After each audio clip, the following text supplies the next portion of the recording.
That's right, you heard the sound. This is now time for the Restaurant Reality segment. We Sell Restaurant operates the largest restaurant brokerage company in the nation based on the number of listings, transaction, count, and volume. We are franchising nationwide and have offices in Florida, Colorado, South Carolina, Tennessee, and Georgia. Robin, tell us a bit about the restaurant reality of today. Well, we always try to take our restaurant reality back to the show's original purpose. And today we have been talking about alcohol license. And it's a fact. The beer, wine, and liquor sales are often an operator's highest profit items. And those restaurants, we've looked at hundreds and thousands of restaurant P&Ls, and those restaurants with higher alcohol ratios ultimately will outperform those without, with a huge caveat, as long as controls are in place. From today's guest, we heard a little bit about the risks, but there's also risk when you carry alcohol within your staffing, and it can result in higher theft. If you don't have internal controls, you can have bartenders that will feed free drinks to their friends or neighbors or associates, or pocket, the cost for the drink along with the tip instead of ringing it through the register. So the reality is that you have to be vigilant as a restaurant owner when you operate in a situation where there's also alcohol as part of the mix. What do you think, Eric? I think you're right. I mean, let me share with you a true story that happened to me a few years back. And I was called to go on a listing appointment to list a restaurant, and the restaurant was not profitable.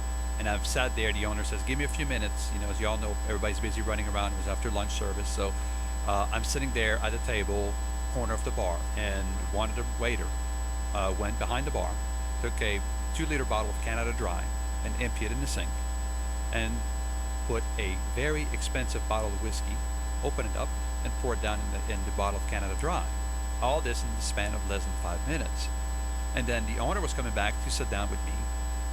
The waiter stopped the owner, says, "Hey, my little baby is sick. I don't want to stop at the store to buy some Canada Dry. Can I take that bottle home with me?" And the owner said, "Absolutely. Don't worry about it. Take it. Go home." And the owner came and sat down with me, almost in tears anyway, because he was losing so much money in his restaurant. And I just witnessed a $150 bottle of alcohol being taken away from him.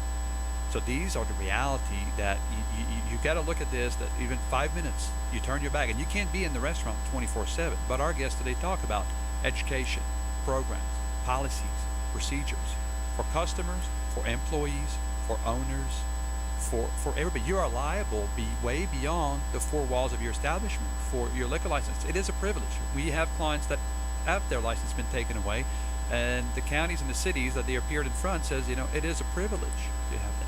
So remember, operators, you heard it here. Check that ginger ale going out the door and make sure it actually is ginger ale and not some high proof alcohol. Because it's serious business for an owner. When you lose that liquor license, you lose your livelihood. And in our situation as restaurant brokers, it's very difficult for us to sell a bar or restaurant that can't serve alcohol. Someone who loses their license, and then, as Michelle was sharing in the last segment, that perhaps you end up with a location that can't serve alcohol for another year. That will make your business unsellable. Yeah, I mean, think about it from that perspective. Your food profit is probably about 60%. Your alcohol, beer, wine, liquor is anywhere from 75 to 90% profit. This is where you make your money. I mean, so you have to treat this with a lot of respect and focus on having the privilege to last and to promote that. I think those are absolutely excellent ideas. And sometimes even very good operators can still get caught up because when someone leaves your bar and has an accident, they're looking backward to figure out who they can blame. And we know a very, very good operator who's been in business almost 20 years, and they're facing that kind of an issue where they're being dragged into a lawsuit because someone left the bar even though the bartender followed all the processes. They had been undergoing compliance and monitoring and training and education, and they cut them off at a certain amount of time, but they still have the costs of fighting that lawsuit because this person went out, hurt someone else. They were over the legal limit. All that liability flows backwards, and they're looking for the deepest pockets. Correct. And you have to spend money to defend yourself, or your insurance company will step in and help you, but that comes with a cost. whether it's through the insurance company or through your attorneys for your company. Employees try to do the best they do, but they always out there also try. Bartender may give extra free drinks to get extra tip in their pockets. Employees, we've seen in nightclubs in the past where, nightclubs sells bottles of liquors a lot of times. They don't sell you a drink anymore. They sell a full bottle. So they'll sell a bottle, pocket the money in cash, come back to the next shift and actually buy a bottle of liquor at the liquor store and put it back in the inventory. So if you don't have any kind of controls in place or anything like that, you just lost probably $400 to $500. In our experience as restaurant brokers, we have provided mystery shoppers, undercover shoppers to bar owners so that they can check up on this type of behavior because the litany of problems can go on and on. But the bottom line is it's all about control, measurement, compliance, education, keeping your staff in place. And when you do those things, then the flip side of the coin is you make so much more money. In fact, we have restaurants for sale right now. Actually, we have a bar in Buckhead for sale. They do only alcohol. They do no food at all. It's open just Wednesday to Saturday night from 8 p.m. to 3 a.m. It's making over $250,000 on the books. And that is a great lifestyle. It's a very few days. It's for sale for $350,000. And that is a bar owner that knows how to manage the bar process and make a lot of money at the same time. Yeah, and talk about lifestyle. I mean, if you do not like to get up late, if you like to get up at 5 a.m., this may not be the right one for you. But if you like to be up all night, have fun, and just don't like to cook, this is what you need to look at. This is the right opportunity for you. Robin, what else do you have that will be in the same vein? Well, I have a bar with live music that's inside the city of Atlanta. Again, this one's netting about $230,000 on the books. It's priced at $599,000. Books and records on this one are so good, Eric, that a lender is considering it for lending, which is very unusual for a something that's very high alcohol.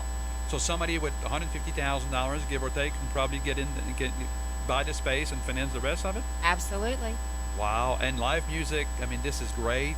I know for a fact, the listing that Robin's talking about, it's about 75% of their sale is alcohol.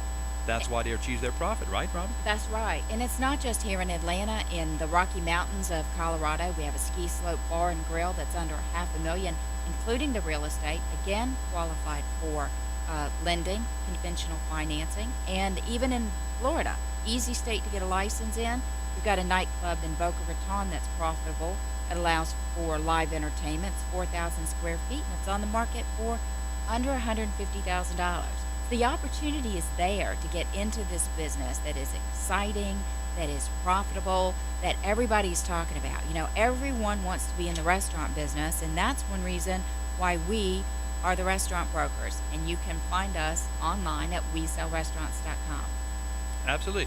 We would like to thank Today's Restaurant, the food service industry newspaper, one of our sponsors. Today's Restaurant is a trade newspaper for the food service industry in Georgia and Florida, and has positioned itself as a total marketing solution to sell a service or product for a restaurant in Georgia and or Florida.